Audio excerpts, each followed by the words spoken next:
Maltin u għawċin madwar Malta u għawdex u anka xi pajjiżi oħrajn. Il-lejla ħanħallikom fidej il-mulej, fidej il-Spiritu Santu li ħajtkellem minn fom il-vessela tiegħu u għed mitfall ta' din il-familja Dwayne Dalli. Irċievu il-kelma tal-mulej.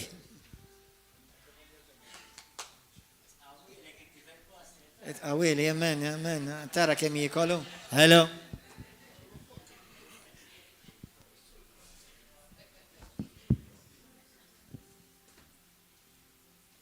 Mela.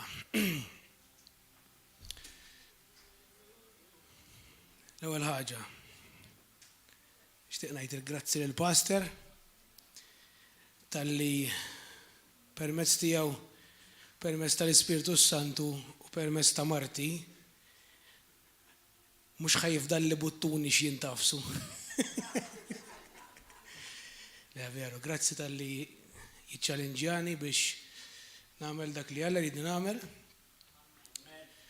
U nirringrazzjaw l-Alla li qegħdin fi knisja fejn tista' tikber. Lejla l-messaġġ jismu tkunx prodott dak li tħoss. U bħalissa Alla ħares jiena nkun prodott ta' dak li nħoss. Għax kieku bħalissa hekk kif għadni kif tlejt dawk it-tliet tarġiet, kieku friżajt, waqaft, ċedejt għall-biża. U nkun instraqt minn l-opportunità peress li nkun ingħatajt għal dak li qed inħoss għall feelings tiegħi milli nagħmel dak li Alla jridni nagħmel. Ejja nibdew b'talba. Grazzi Ġesu. Grazzi tal-lejla, grazzi tal-li jintaw. Grazzi tal-wedit tiegħek huma kollha iva u ammen. Grazzi tal-li inti teħles il-niesek permezz ta' dil-kelma.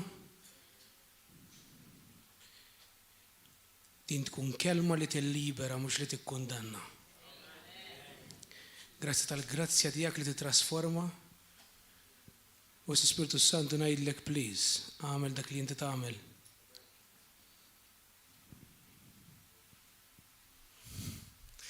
Illum mhux noqgħod niġri l-emmuraw, nixtieq insellmu għal ħutna tawdex, għal muni noqgħod bikwieti f'post wieħed. Barra minn hekk insejt nilbes iċ-ċunterin, ma jaqbilx ġifieri noqgħod naqbes. Mela, tkunx prodott ta' dak li tħoss. Tkunx prodott ta' dak li tħoss. Mela darba kien hemm saltna. F'di saltna kienet tirrenja il-paċi, l-imħabba, dak kollu li jusew. Ir-re li kien jaħkem din is-saltna kien re tajjeb fin-natura tiegħu. Kellu tifel li kien ilu ħafna miegħu isaltan u kien twilidlu tifel ieħor. Tant kemm kien iħobbu l dat tifel li twilidlu dar-re li qabel twielet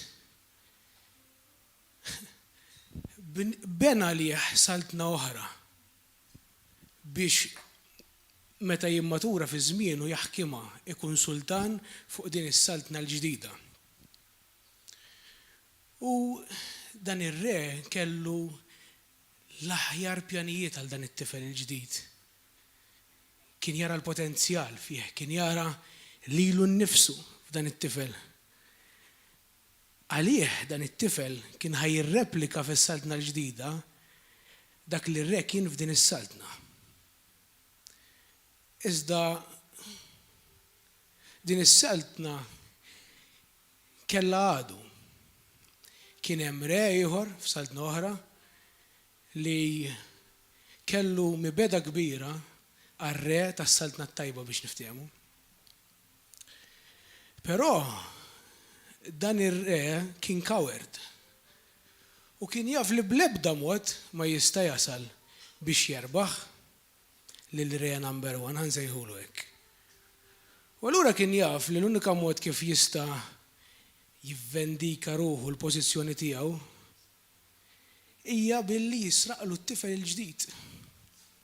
U dak li ma setax jisabbat fuq wiċċ ir-re kien jista' jisabtu issa fuq wiċċ l-immaġini ġdida tar-re. It-tifel ġdid li dan ir-re kien għalih il-ħabba ta' għajnejh, kien jgħidlu inti il-ħabba ta' għajnejja, you are the apple of my eye. Nisġu fġu fommu. Kulħadd jaf għalfejn sejjer. Allura din is-saltna l-ħażina fejn kien jaħkem id-dlam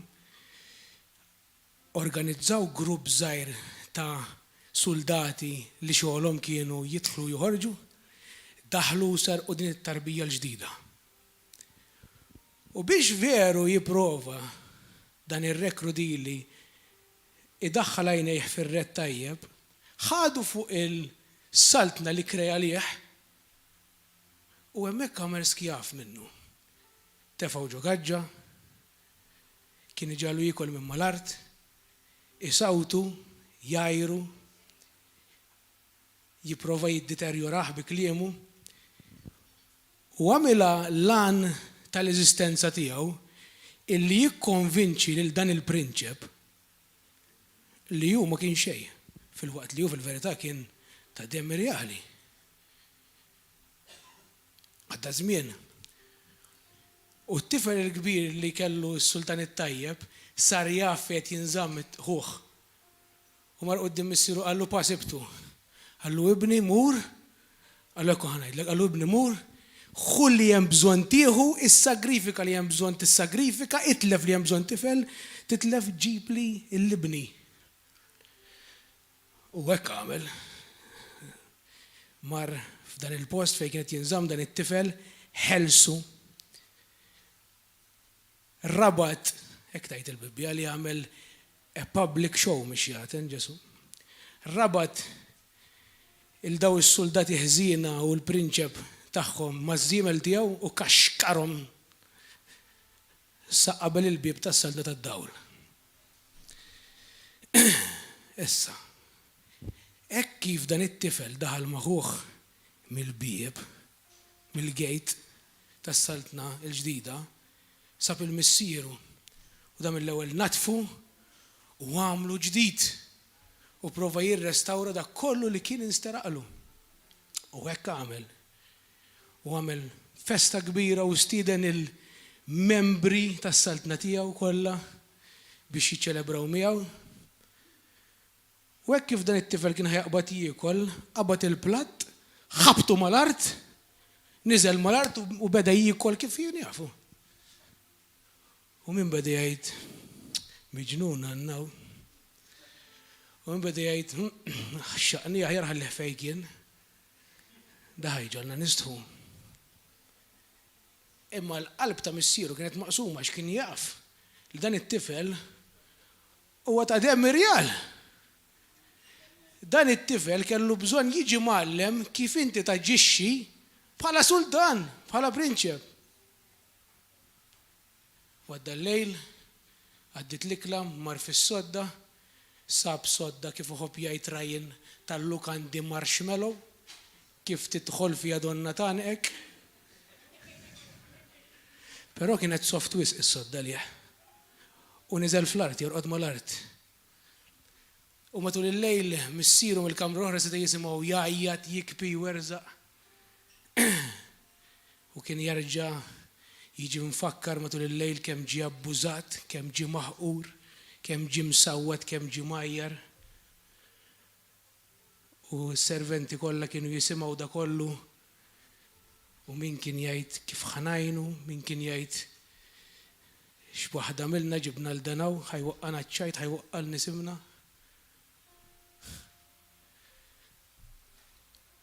Kellu tojlet tad-deb kien jagħmel mal-art imma għax hekk tara u jindilek fih.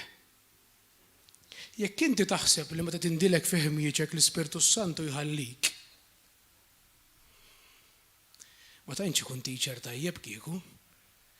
L-Ispirtu Santu huwa msejjaħ he's the comforter. Hija hemm biex iġiblek komfort fl-iktar sitwazzjonijiet skomdi jibsin. U meta inti tkun qed iġġarrab tkun qed iġġarrab it-tbatija għax inti għadek ma rrealizzajtx minn veru inti, kieku jitilqek dak il-ħin l-Ispiritu Santu la jkun teacher tajjeb u laqqas ikun comforter. L-Ispiritu Santu xogħlu huwa li jnatfek u li jorik u jikkonvinċik illi inti għandek demirjal u li inti m'intix prodott ta' dawk l-abbużi kollha li laqqat f'ħajtek. Inti prodott ta' dak li għamel Ġesu. Kif dejjem ngħidu, dak is-salib ma jwerzaqx kemm inti midneb, dak is-salib iwerzaq dan hu prezzek. Dan hu l-valur tiegħek, inti imprezzabbli. Inti fejn inti f'dik l-istorja? Inti dak it-tifel li għad irid jitgħallem li hu ta' demmirjal? Inti il-membri tas-saltna li ħares l-isfel fuqu? Inti dak li tipprova tgħinu? Ma nafx. Ħalli l-Ispiritu Santu jipplejsjak. Forsi inti li ben il-matur. Iben ieħor fis-saltna, jew membru fis-saltna matur. Reinhard Bonnke kien jgħid xi ħaġa u veru kien jolqotni, kien jgħid we are all zeros. Taf kif kien jitkellem.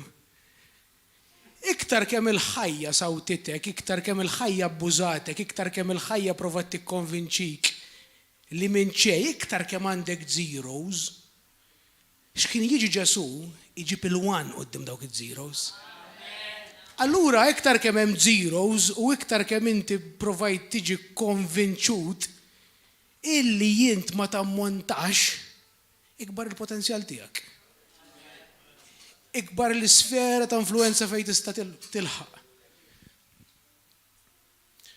U bra kien hawn xi ħadd saqsa mistoqsija u veru qabdiet la qalbi għax nista' nifhem minn fejn kienet ġejja.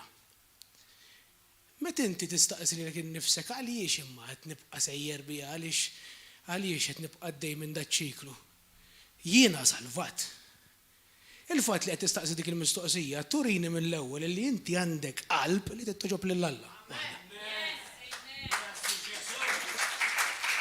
Kieku inti ma tixtieqx toġob lil Alla, f'moħħok m'intix qed taħseb inhiex salvat jien mhux qed noġob lil Alla, f'moħħok qed taħseb kif ħadd terġa' tagħmilha. Jiġifieri il-fatt li hemm dik ix-xewqa ġo fik li tgħix sewwa mhijiex ġejja minnek. Huwa l-Ispiritu Santu li minn għalik li telqek li qed iwerzaq u qed jipprova jikkonvinċik bil-conviction tiegħu. U peress li inti għadek ma ġeddiċ moħħok fejn suppost ikun qiegħed, dik il-conviction issa inti qed tinterpretaħħa bħala kundanna u qed tħalli l-kuxjenza tiegħek tikkondannak meta l-Ispiritu Santu kull meta jagħmel jollik jerfak inatfek u jnatfek minn ħġmieġek u jikkonvinċik minn inti. U nistħajlek tajt imma għaliex. Jibsa, meta nisbal jibsa biex mill-ewwel indur lejn Ġesu. Il-Bibja dejjem tgħallem be quick to repent. Il-fatt li inti iddum ma tersaq lejn Ġesu mhuwiex għax Alla qed jaħrab il-bot minnek. Darba l-Ġesu għadlu millum il-qudiem nagħmel x'nagħmel u naffex fejn naffex ma ħanħalli il-kundanna tbetni minnek iżjed. U tiskanta kif jibdew jinqataw l-affarijiet ma taħseb hekk.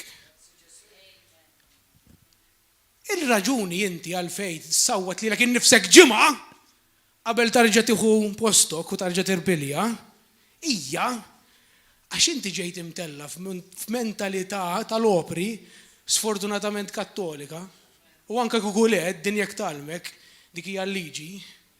Aħsebnu bidek sewwa min kien imur mużew. It-tieni jindem minnhom. It-tielet tagħti kelma l-Alla ma terġax. Ir-raba' irrom kollha, ħames waħda x'inhi.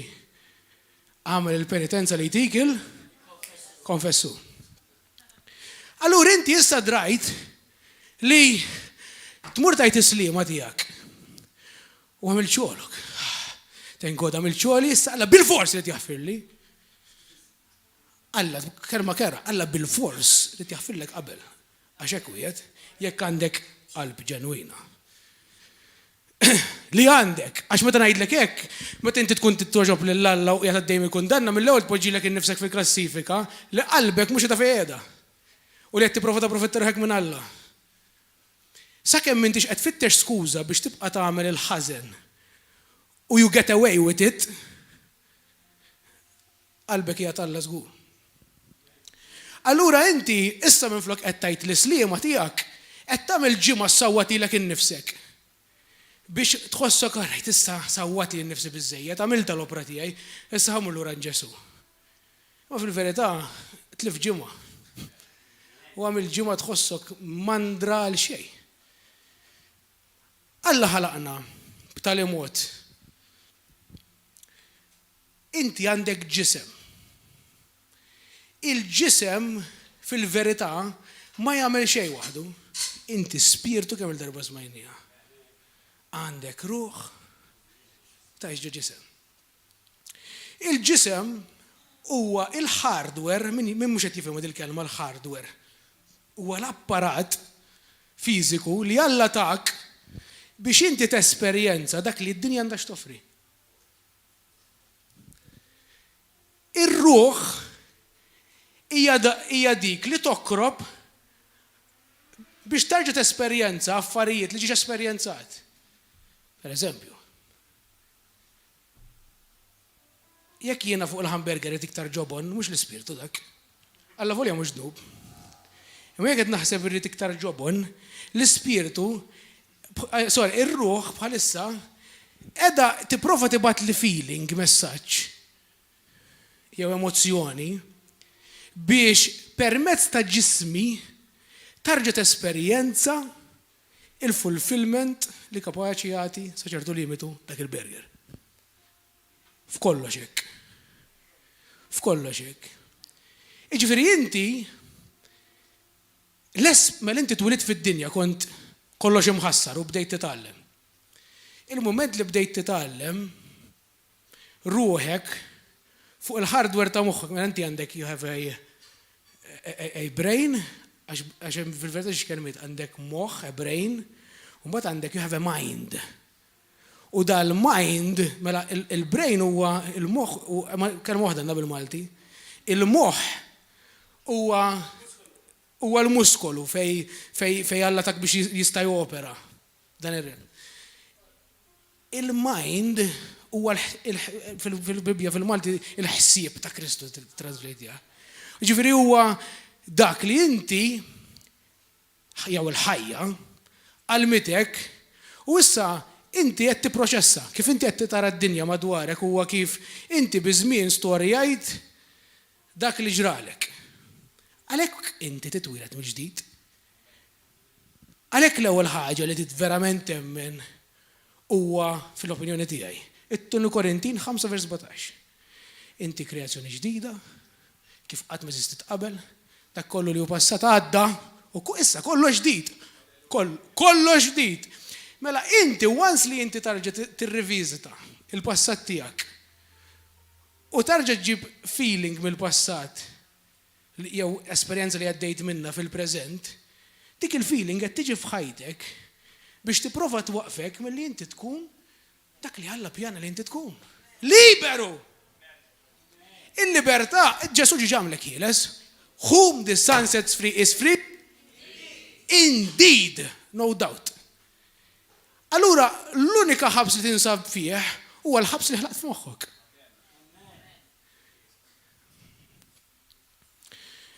Għalhekk il-Bibja tħambaq biex inti ġeddet ħsibijiet. Rumani 12. Nitlobkom l-aħwa għal-ħnina ta' Alla, offru ġisimkom b'sagrifiċċju ħaj, kelma tinten. Pawlu x'kienet jaħseb meta kienet jgħid sagrifiċċju ħaj? Ħaruf skarnat maħruq. M'hemm l-ebda ħaġa komda u priti ġo fiha dik il-ħaġa, m'hemm l-ebda ħaġa sabiħa. Hemm sagrifiċċju x'isir min-naħa tagħna biex aħna noffru lilna nnifisna sagrifiċċju ħaj. Qaddiż joġob lil Alla, jiġifieri l-qima spiritwali tagħkom. Tajjeb li tiġi tqim il-Ġesu. Inħobb jien ħafna. Jew waħda mill-iktar affarijiet li nħobb. Imma l-qima spiritwali tiegħek hija wara li tneħħi l-wispiness kollu, hija li tagħmel dan qed jgħidlek hawn, li toffri ġismek b'sagrifiċċju ħaj. Isma' di, timxux max-xejra ta' id-dinja, do not conform yourselves. Tħallix id-dinja bl-esperjenzi tagħha tikkonformak biex inti taħseb kif hija l-mitek taħseb. Qed jgħidlek hemm grat ieħor il fuq, hemm tarġa oħra, tibqax imwaħħal hemm. Iżda inbidlu jekk Alla jgħidha tista' ssir. Esperjenzajt, ġejt abbużat, ġejt msawwad, ġejt majjar, tibqax tgħix hemm. Ġeddet sibijietek. Għaliex ma tajtx jgħid Alla fuqek? Għaliex tibqa' tirrepeti x'qalet ommok fuqek? It is about time issa, u about time wara ħajja ta' tkissir u traċedi għax ħallejna l-ħajja tikkonvinċina aħna minn aħna li aħna skjavi. U about time li ma tibqax tajtax għax jiena mbagħad u jiena mbagħad u għax jiena ġrali hekk allura issa mbagħad hekk. U about time li dak tħallih warajk. Inkella qatt ma ħatajx ħieles, qed ngħid għalija. Qed ngħid għalija l-ewwel wieħed. U about time li veru biżejjed issa x'qalu fuqna, xi tittism iktar x'qalu mhux ma tafx li gideb. Ma tafx li gideb. Fiex kien ħajasal dak il-mument fajjitna li jgħidu millum il-qudiem x'tajt il-kelma daqshekk. Daqshekk xejn ma mhux x'inħoss, mhux kif naħseb li loġikament huwa ideali, imma xejn Alla, żek. Irridu nkunu nies tal-ktieb. X'unur x'legacy dik dawk kienu nies tal-ktieb. Kull ma qalu, kull ma għamlu, kull ma ħasbu ma kien qatt joħroġ mill-parametri tal-ktieb, tal-eżempju ta' Kristu. Mela, aħjar nimxu. Il-feelings tiegħek jistgħu jinbidlu meta l-moħħ jiġi mġedded. Pereżempju, waqt li nkun jagħtaw ġew infaħħar l-Alla jekk qed tarani ngħidlek li nħobbok u naħfirlek, hawn xi proxmu li joqgħod imur jiffirmali mal-karozza. Issa kieku Dwayne mingħajr Ġesu, Dwayne joqgħod jistaħba wara l-kamra tal-frejral qabel biċċa pajp u kif joħroġ kull ma jara dwissima kbira. Imma met inti u dil ħaġa taċċajta xi ħadd u l-Ispiritu Santu dil-ġimgħa qal li tiċċajta x'ekkaqqas. Conviction mill-ewwel dejjem jgħalmek. Għax għatlu hekk għattek biex indaħħa. Imma Ġesu jibdillek, il-feelings tiegħek jinbidlu. Dal-miskin ferħan bil-firma tiegħu. Orrejt, mhux affarijiet sbieħ, qed tifhem. Imma hemm paċi li ma tinstaraqlekx.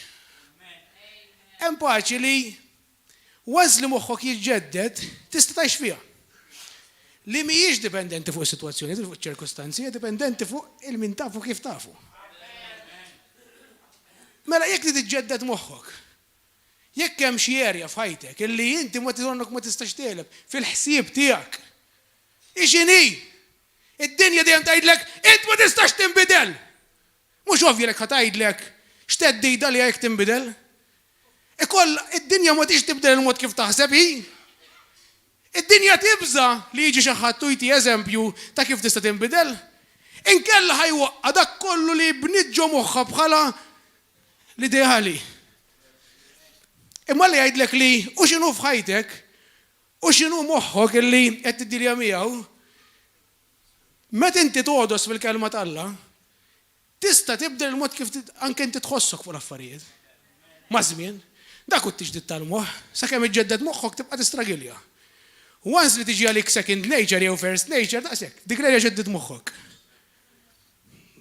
Għal-inqas hekk nara ħajjen. Issa, tajli jien għadni ma rajtix di f'ħajtek, issa ħan iċċalenġjak u twiġġibx u ġebolek kemm qattajt ħin. Jekk inti ħalli noqgħod attent insemmi ħalli ma jmurx ħażin il-messaġġ. Ix'inhi f'ħajtek is-sitwazzjoni. Jekk inti qed tiddilja ma xi ħsieb li inti ma tridx moħħok, id-dinja tgħidlek li inti twelid bejt tibqa' bih. Inti ma tridx tkun hekk. Tgħidli talbu miegħi xort hekk għadni, okej. X'inhi tolbu miegħek il-ħersin hemm miegħek. Imma inti min-naħa tiegħek kemm qed qatta' ħin tħaffer fl-iskrittura biex tara Alla x'jgħid. Għax jekk m'intix kapaċi twieġeb bil-kelma ħataqla x-xebat kull darba. U mhux li twieġeb biss kif qal il-pastor. Nhar is-sibt. Ma tistax tgħix fuq ir-revelazzjoni ta' ħadd ieħor. Hemm fidi li tinħeles bil-fidi ta' ħadd ieħor kif qalu. Imma jekk inti ġast ħadd irrepeti bħal pappagal għal xi ħadd ieħor, dik preżunzjoni mbagħad tiġi mhux fidi u tajjeb xort tagħmel hekk għax minn x'imkien tibda niftehmu. Ma nista' ntik eżempju ċar. Ġesu ma jfalli qatt. Pietru ifalli kważi dejjem fil-Bibja. Jgħidlu Ġesu jekk hu int kmandani ħa? Niġi. Mela, il-Ġesu ġara wadlu jdejh. Għax xi ħajajdlu mhux jien, ikun giddieb. Mela bil-fors qallu okej. Mela Pietru bil-preżunzjoni ibbaża l-fidi tiegħu fuq il-fatt jekk hu int. U mella ħaġi passi u ħaseb tajtu. Jiġifieri inti hemm post fejn tanġeddid moħħok illi tiġi second nature għalik li inti temmen dak li jgħid il-ktieb, dak li jgħid Alla. U ħadkun jibsa fil-bidu, għax ruħek jekk inti għallim ta' ħajti, jekk jiena bnidem tal-Snickers mhux tal-Mars u ħajti kollha għallim til-ġismi li l-Snickers irrid. Ħadd ikun għaxor sakemm ġismi jkun jaqbad jokrob għal-Mars, fim ċed ngħidlek. Imma tista' ssir.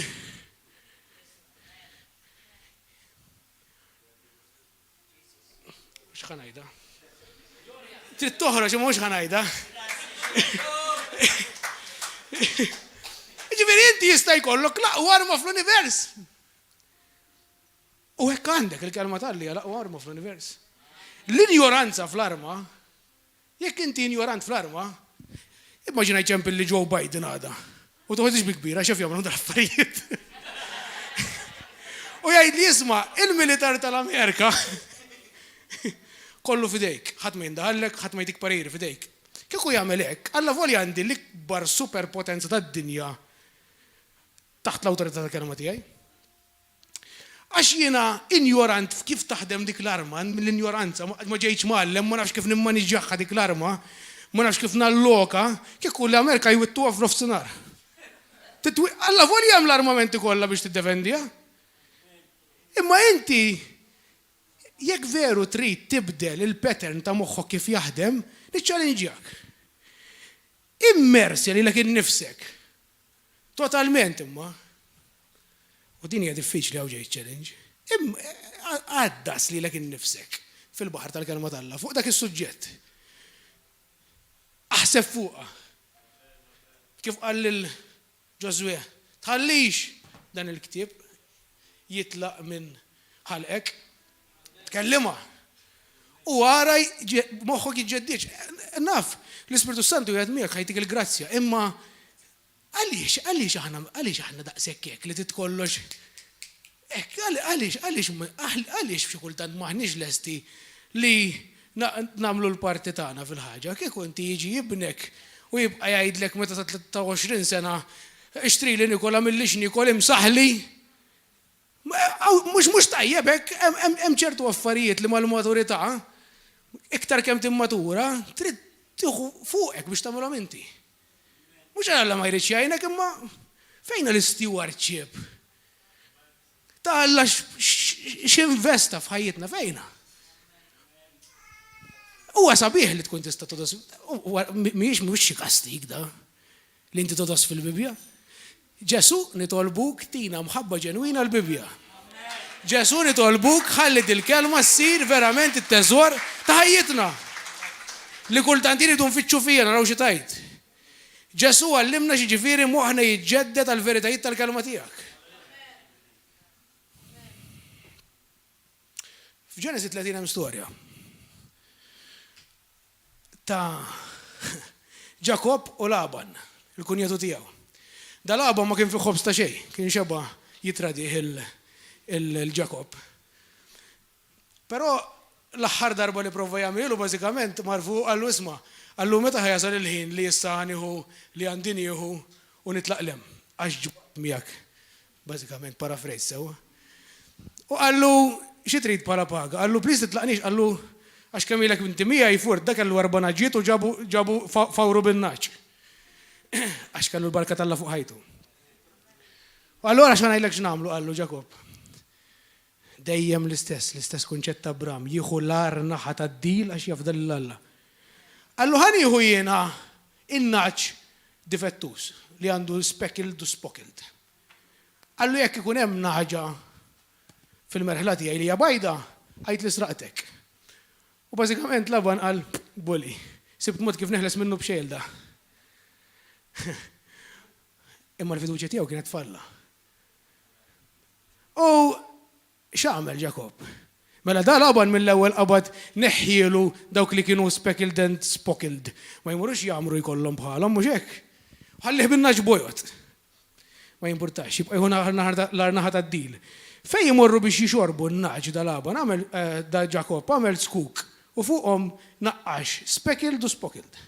U kien ħalli n-naġ jiġu qudiem jixorbu qudiem dik il-viżjoni u kif jikkonsivjaw kien ikollhom ħrief li huma speckled and spockled. Alla x'qed jipprova jgħidlek fuq in-naġ? Alla jipprova jgħidlek li dak li tara mhux tab xejn ġesu qal. Oqgħod attenġ tara, oqgħod attenġ tisma' għax dak li tara tirreplika. Id-dinja issa qed tiġi magħha di, issa sabuh il-kunċett da. Da fil-Ġenesi issa sabuh il-kunċett, jgħidulu mirror neurons. Jekk tħobb ix-xjenza mhux fittex fuq. Mirror neurons.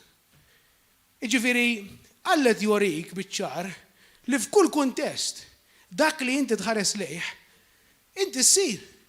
Issa jekk inti m'intix qed tħares lejh il-kelma tal-Alla u tittinbidel.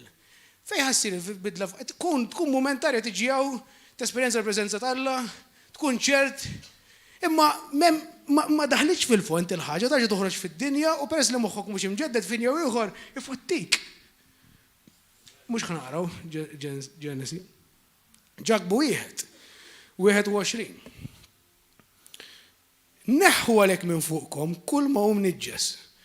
Dak kull ma tatek id-dinja, promise, żgur, imniġġes. Alla biss dik dak li hu ġust.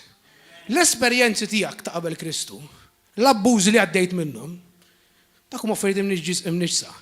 Neħħuhom minn moħħok darba l-dejjem billi titmilek innifsek bil-verità. Int m'intix vittma iżjed issa.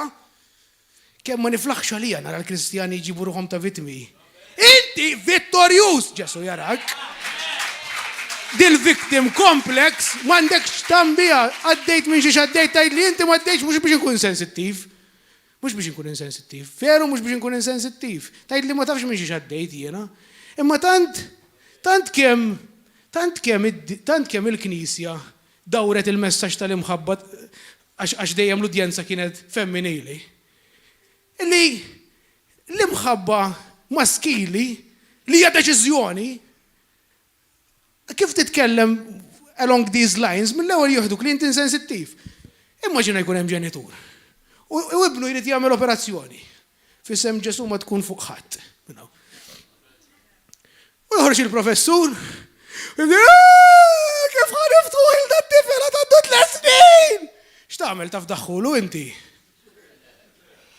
Jekk pijat, jħabbat rasu, huwa professur li hemm ġol-kamra, ma mhux mentalment stabbli biex juħseb dak il-każ. Jiġi student għadu jibda bil-ġagaga, ikollu ħalqu tajjeb u jibda jgħidlek d-peanut salija u hekk, ma taħsibix darbtej. X'qed nipprova ngħidlek, jiġifieri toħodix li qed inkun insensittiv, imma qed nipprova norik li għandek bżonn tinħeles. Minn dak li qed jassarlek moħħok u jikkonvinċik li jien xi ħaġa li Alla qallek li m'intix. Jekk ma ngħidlekx, jekk noqgħod inżejjel bik u ngħidlek u ħasra u miskin, hemm ħatibqa'. Ħatibqa' tipproduċi l-istess għax ma tistax tipproduċi dak li m'intix. Ma tistax. Jekk m'intix vittorjuż, jekk inti vittma, miskin! X'miskin? Miskin ix-xitan. Għax m'għandux ċans. M'għandux ċans, mel int.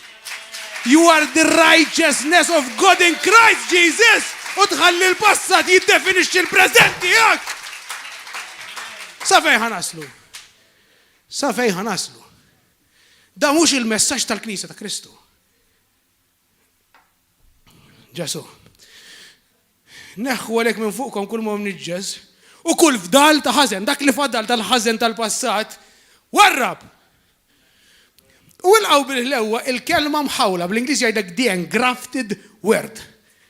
Meta xaħat jinħaraq ikollu bżonn skin graft, jaqtawlu biċċa laħab minn ximkien ieħor u jwaħlulu fejn għandu nieqes. Il-kelma tal-Alla minn fejn ġejja? Mill-qalb tal-Alla, għax mill-abbundanza tal-qalb jitkellem il-fom. U xtajdlek il-Bibja f'Mark 4, the sower sows the word.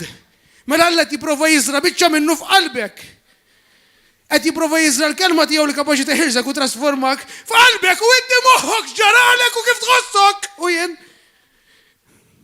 U dik il-kelma ma tistax tiperu issa. Għax ġralek, u għax għaddej, u għax inti mdejja.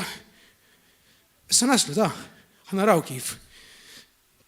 Nersu minnom daw. Il-kelma mħawla bil-Grikija emphitos, inborn, implanted by nature.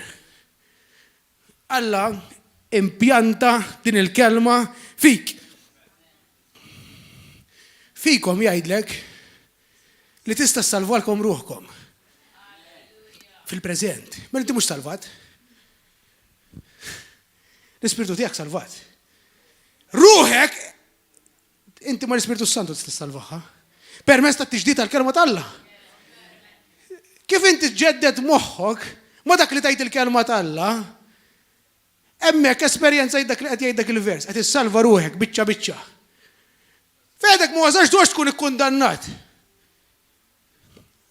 Għadda fil-qoddim. Il-kundanna żommok fejn inti. Din mhijiex knisja. Ma nistax nifhem kif tista' tiġi tħossok kundannat onestament. Din knisja tal-grazzja. Mhux dik il-grazzja pastaża jaq li tħallik tkomdu tidneb veru u laqas irida tkun hekk. Imma din knisja fejn tiġi pritkat tal-grazzja. Fejn tiġi muri fejn hemm nuqqas f'ħajtek. Imma mill-ewwel tiġi muri li għala tant kemm iħobbok li investa kollox biex dak in-nuqqas ikun provdut. Il-Bibja tgħidlek he goes before you, taf kif noħodha jien tiftakarna ma tkun nilagħbu bil-PlayStation. U tmuru ssib life tkun ħatmut hemm. Hekk, Alla mar qablek u poġġielek hemm. Fil-punt fejn kunt ħaċċedi, Alla millek proviżjoni. Ma jippermettix tajt il-kelma li tiġi tanta tiktar milli tifla. Naqtfu. Kunu intom dawk li jagħmlu l-kelma, alright, mhux tisma' bi street. Tittamilha. U mhux tisimgħuha biss u hekk intom tqarqu bikom infuskom. Jista' jkun hawn Ġesu nnifsu jippriedkaw li nisperaw li hu jkun u hekk ikun. Imma jista' jkun Ġesu fil-persuna u jekk ma tagħmilx dak li qed jgħidlek qed tqarraq bejn nifsek. U qatt minn taħat tara bidla f'ħajtek, qatt minn taħat tasal li tġeddet moħħok f'dik l-erta inti tixtieq iġġeddu.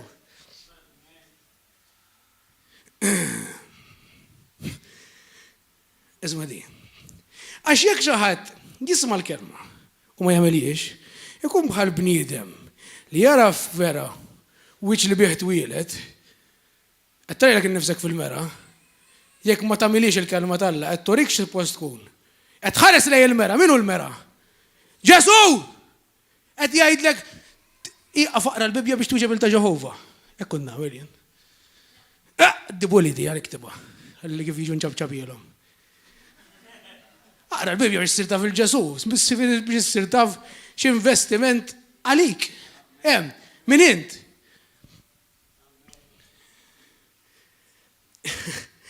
Isma' di.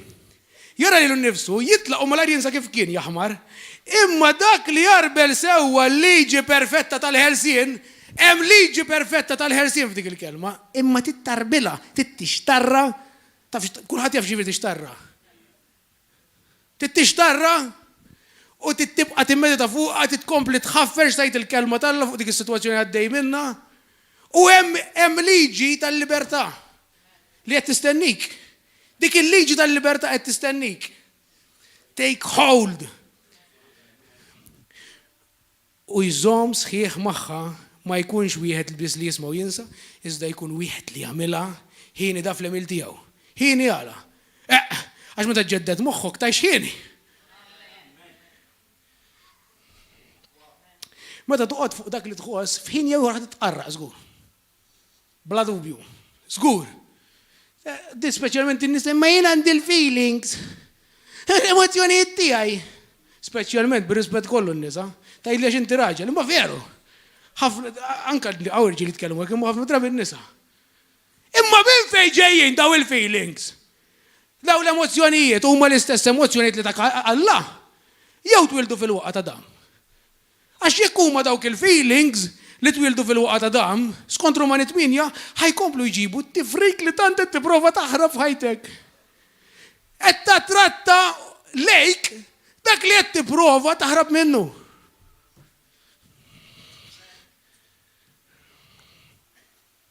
Ma tiġi għax inti bbażat fuq xi tħossu tajt daw ma tniex inħobbu ta' m'għadux jogħġobni. Diemetna standan għamili. Dejqitni teqret. Ma niflax istaporti jiżjed. Għajjit li moħħi. Titlaq il-familja tiegħek wara xi 30 sena żwieġ. Għala għax qed tibbaża ħajtek fuq dak li tħoss. U qed taħseb li ħassib dak li qed fittex x'imkien ieħor, mentri ħatarġi tdaċċiklu mill-ġdid x'imkien ieħor dak li tagħmel biss. L-unika wieħed li ħersek miċ-ċiklu jismu Ġesu. Biss!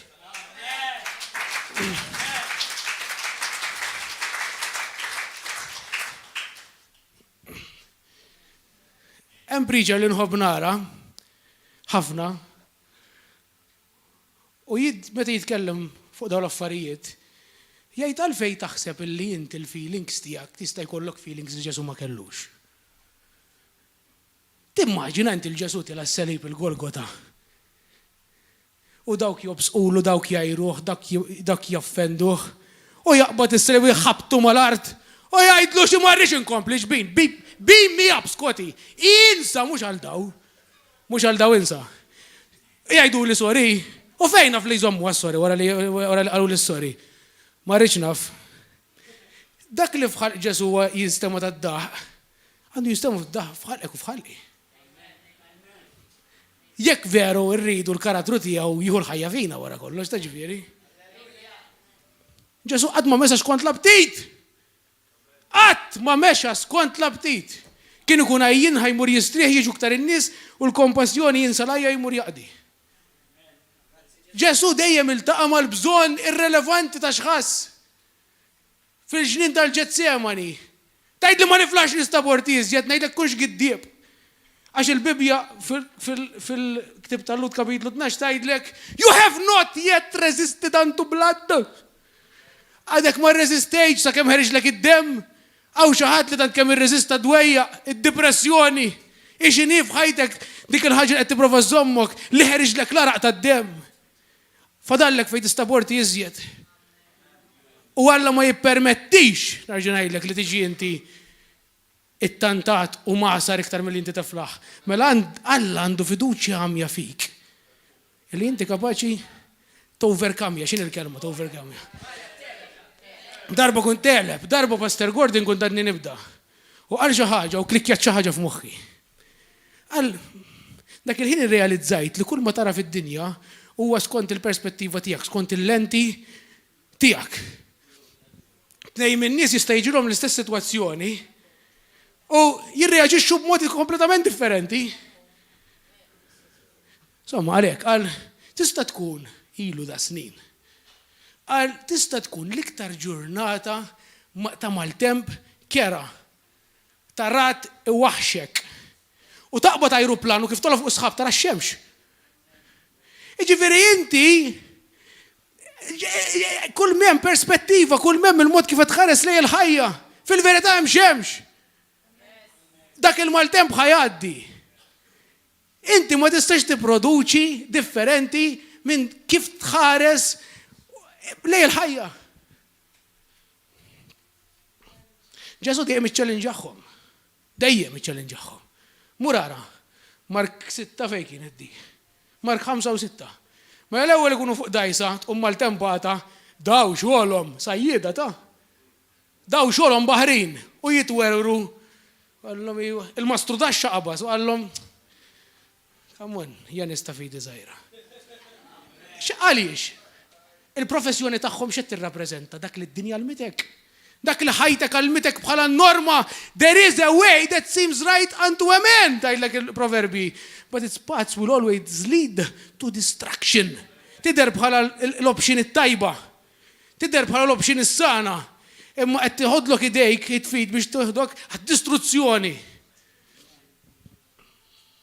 Insomma, Mark kapitlu 5, wara li joħorġu minn dik il-maltempata, jitraw fuq l-art, ikun hemm wieħed imxajtan, daw jaraw show bażikament, da jqatta lilu nnifsu u jgħix kulħadd jibża minnu jorbtuh bil-tajjen jaqsamhom u Ġesu jħilsu.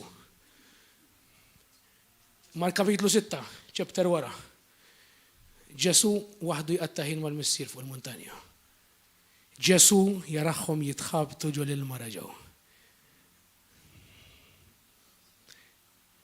Biss biċċa. Fejn marru? Mela x'qallu dak ix-xitan? Qallu ibatna dawk il-leġjun. Ibatna fil? Fejn marru? Ġol baħar. U l-apostli qegħdin jaqtfu kontra l-mewġ u tgħidli xi Ġesu mhux sarkastiku għax nimmaġinaha ħares leħu jitbessem.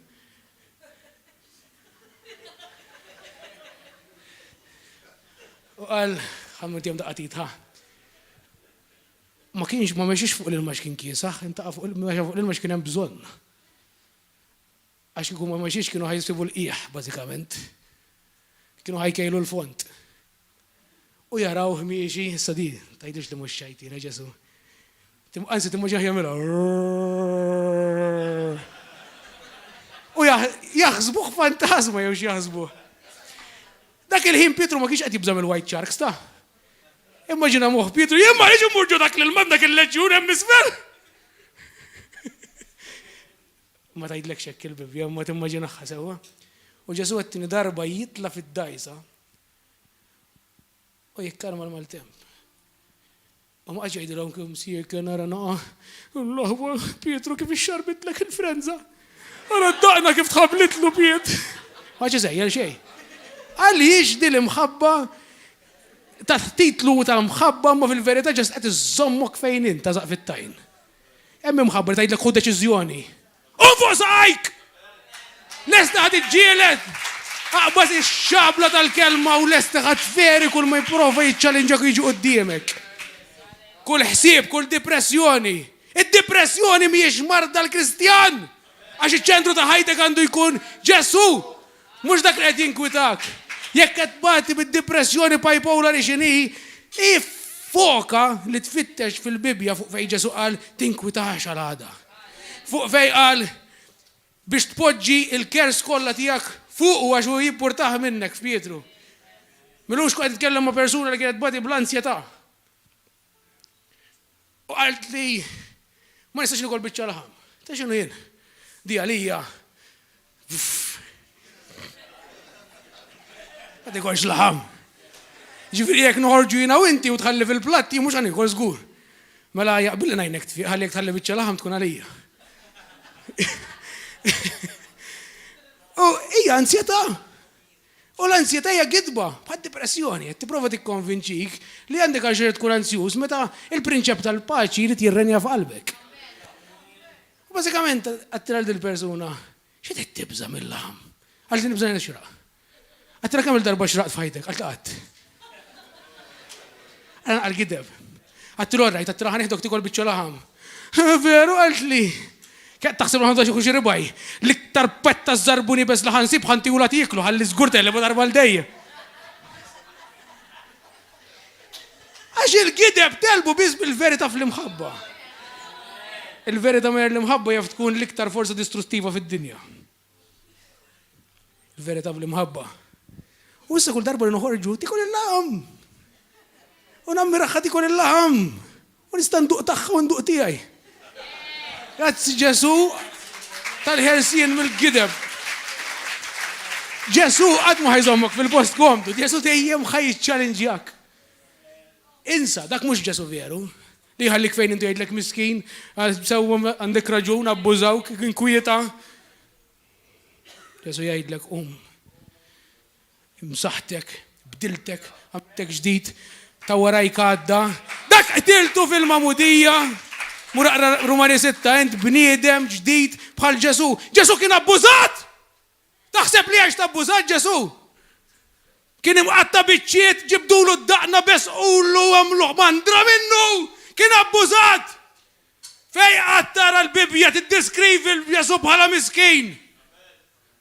Għatt! toqgħodx fuq il-ħass. Eżempju ieħor, tgħid li x'għandu x'jaqsam, imma la ġiġu ngħidu. X'ħadd ieħor. Għalli bażikament qed jagħmel xi ħaġa li dik mhux minn Alla li qed tagħmel neħħiha. Għax iktar ħaġġib saħħta fuq ħajtek. Għalli meta nagħmilha nħoss il-paċi. Anka Meġugorje u Fatima jħossu l-paċi. Mur tkellem ma' kull mill-mar, kulħadd l-istess kelma jgħidlek. Ġesu qal il-paċi kif intik jien mhux kif intik id-dinja. Hemm paċi u paċi. Il-paċi ta' Ġesu mhux dipendenti fuq is-sitwazzjoni li għaddej minnha. Ħadd irrenja fis-sitwazzjoni jiġi fuqek, ħassib il-paċi. Mhux dipendenti fuq xi ħaġa li tħoss u mbagħad ma tħossix ma nafx m'għandekx paċi issa. Għax mhux qed tħossha.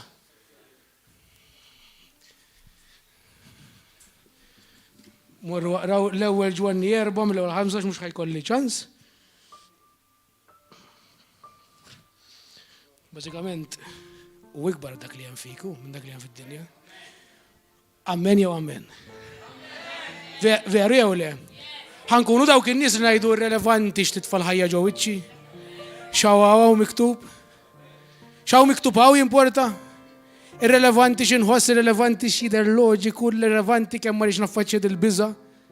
Ħankunu dawk in-nies li ngħidu jien ħankun bniedem tal-ktieb.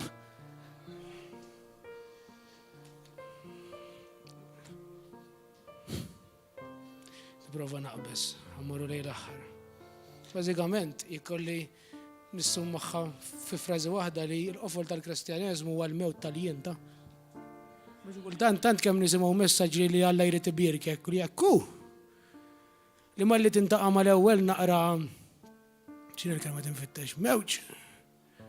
Alla telaqni. Għalax mhux qed tħoss. Jew veru l-kelma tal-Alla jew mhijiex.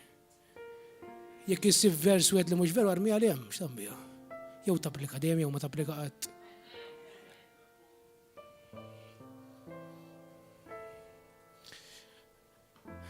Ħan nispiċċaw b'di biss. Grazzi Ġesu. Ġast ftakar il-battalja qiegħda f'moħħok. Ġesu jibni, Ġesu jħott. Saċċieħor bomba. Ġesu l-lejla tiħott. ħalli ħott anka fejn joqros. U jekk tbati mid-depressjoni, fisem Ġesu kun meħlus! Darba l-dejjem. U għajx fih dak il-ħelsien. L-ewwel Pietru, kapitlu 1. Tajt li x'ħan nagħmel, għax ħanibqa' sejjer bid-depressjoni issa l-amur nim. Ma jkollix ħabtit noħroġ minn ġo s-sodda fil-ħodu. Smith Wigglesworth kien jgħid, if the spirit doesn't move me, I will move the spirit. Oh, min hemm! Ħallik milli toqgħod titħakkem ġol frix, sejra nħobb tanqodem, imma jekk kun ġurnata fejn ħanħossni depress u hemm ħanajx tajt il-kelma tal-Alla fuq ħajti li mhux miskin jien vittorjuż. Aqbad kanta l-mulej, what the praise and worship, ħallihom il-ġirien tiegħi jekk qed tarawni kolli jaħsbuni miġnun għax nitkellem ngħajjad bl-isna u ma nistħi minn ħadd. Pray, build yourself up by praying in the Holy Ghost. Tajlek il-Bibbja. Edify yourself. Acknowledge every good gift that is in you. Somma, tlaqna l-Petru 1. Għalhekk intkom għandkom biex tifirħu. Għandek biex?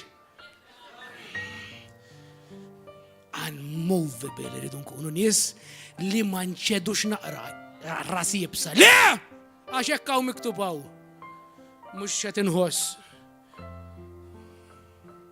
Mhux ħankun sajjit li nibżam il-mewġ. Ħankun sajjit li naqsmu l-mewġ.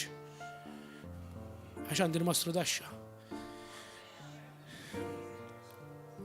Ejja naqbżu biċċa. Ikompli jgħidlek li l-fidi ħatiġi ttestjata f'ħajtek. Kull minnu minn Alla f'ħajtek ħajtċallenġjak żomm dik f'moħħok. Jekk tidher easy u short ka tajt mhux Alla dan.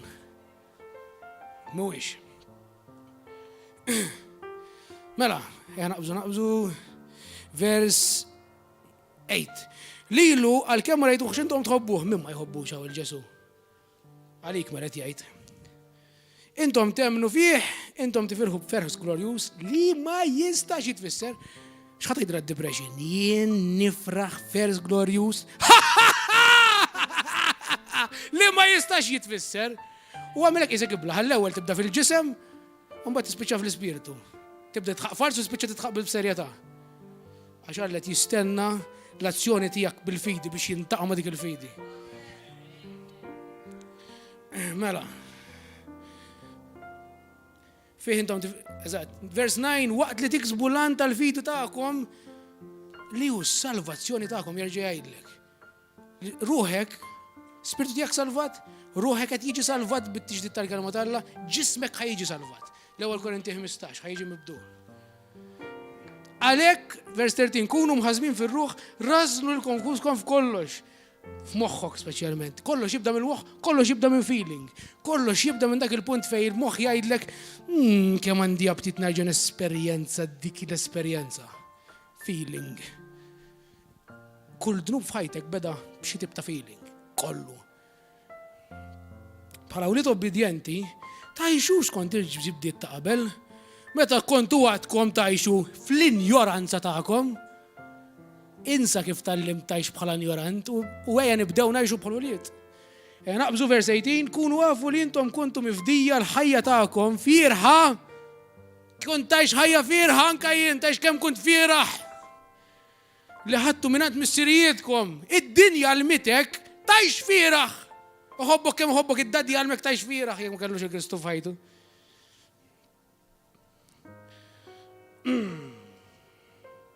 Fej wasal, taw xaħat jaf. 23. Ma twilittux meġdijt minn nisa li jitħassar, di kronika li għandek. Ġenerazzjoni waħda tmullura. Kristu Ġesu, Kristu memx depression. Ħallik mill-kroniku. Imma minn nisa li ma jitħassarx. Bis-saħħa tal-kelma tal-Alla li tajx u tibqa għal dejjem dik l-ingrafted word li hemm f'qalbek tħallija tieħu l-eruq hija għal dejjem. Kull bidem u bħal ħaxix u l-gura tiegħu kollha bħal wart ir-raba l-ħaxix jinxef, il-wart waqa' imma l-kelma tal-Alla tibqa' dejjem. Ħajtek ħatgħaddi qed jipprova jgħidlek hawn malajr. Tħallix ħajtek tiġi kkundizzjonata iżjed minn ħsibijiet firħa tiegħek u l-gideb li hemm ġo moħħok. Jekk tidu mmorru raw Rumani 8 li jkompli jgħidlek 35 frott tal-Ispirtu. Dil-kelma tħallix tikkundannak, pastor, tgħid kelma? Dil-kelma tħallix torik fejn tonqos, imma ħalli il-mod kif tantiċiba dil-kelma huwa kollox. Jew ħadmur fil-kundanna jew ħadmur fil-grazzja, jekk ħadmur fil-kundanna insalħat il-ħaq. Dil-kelma mhijiex kelma qed tipprova torik fejn tonqos, dil-kelma hija kelma qed torik fejn inti trid tasal u tista' tasal. Għaliex għax Alla m'hemm xejn li hu u mingħajru ma tista' tagħmel, mela allura tista' tagħmel bil-fors kollox. Aziz Ġesu, li tolbok biex dil-kelma tkun kelma verament ta' kuraġġ għal kull min jismagħha. Kelma li verament għajjem fina passjoni biex inkunu nies tal-kelma. U f'isem Ġesu l-ebda depression ma joħroġ mill-ebda persuna u ġew għansi toħroġ minn dak il-bib ta' barra. Għaw xi ħaġa ġdid illum? Għaw xi ħaġa ġdid li għandek bżonn il-Ġesu jekk m'għandunajx li nipprova ngħid dissija huwa li għandek bżonn il-Ġesu. Mingħajr Ġesu ħajtek marqa u taf u ħatibqa' marqa. Ħalli nlestu. Jekk inti qed tħares illum u f'xi ħin l-Ispiritu Santu messek. Hemm post fejn issir taf il-Ġesu b'mod differenti milli kont taf ħajtek kollha. Fejn ikun reali f'ħajtek. Iktar reali mis-sitwazzjoni li jipprovaw jafġuk u jaġnuk. Jiena prodott ta' video bħal da. Darba rajt raġel jitkellem fuq Ġesu fuq YouTube. U għad mill-lum qudiem ħan sirna fil-da Ġesu. Illum jekk tagħmel hekk inwedek, żgur li ħajtek tinbidel totalment għall-aħjar. Malta mdorrin bis-santi. Jekk jogħġbok ħanajdlek tajt talba tiegħi, tgħidix iżek qed taqra santa. Fisser kull kelma li ħatajt. Jekk trid verament inti ta' ħajtek ġil Ġesu biex kull rokna f'ħajtek Ġesu kull fejn mar, Darba kien hemm wieħed raġel qal it was either riot or revival. Ġesu jrid jiġi u jeqleb kull mejda f'ħajtek u jkun il-prinċep tal-paċi f'ħajtek. Jekk ġbajt tajx, jekk ġbajt oppressat mid-depressjoni, nwedek m'hemm l-ebda soluzzjoni għalik jekk mhux f'Ġesu. Imkien tassiba. Iktar oppressjoni hemm. Jekk trid issir taf il-Ġesu li jeħles, għajt warajja, għandek bżonnu. Aziz Ġesu, jekk għad suppost inti wieħed minn daw in-nies għajt din it-talba, toħx tistħi, kollem dejna. Aziz Ġesu, jiena rrid insir nafek kif qed jgħid dan. Ġesu ġbajt infittex f'ħajti u ma nsibx il-milja. Ma nistax insib serħan. Ġesu rrid lilek tieħu postok bħala r-re u l-mulej ta' ħajti. Għajda! Ir-re u l-mulej ta' ħajti. Ġesu ejja u eradika u kisser u naddaf ta' kollu li prova jaqbadni. Għamilni ħieles u ġdid minn dal-moment. Aħfir li ta' dnubieti. Illum il-qoddim ma rridx ngħix fid-dnub imma rrid ngħix għalik. Jekk inti tlabtek, inti llum imsejjaħ wilta Alla. Ejja u naqat magħna. Ħalli tkun tafissa kif ħadd kompli ġeddet moħħok biex tgħix ħajtek bħala bniedem vittorjuż. Hawnhekk nintaqgħu l-erba', is-sibt, fis-seba' ta' filgħaxija, il-ħadd fl-10 ta' filgħodu. Ġesu jħobb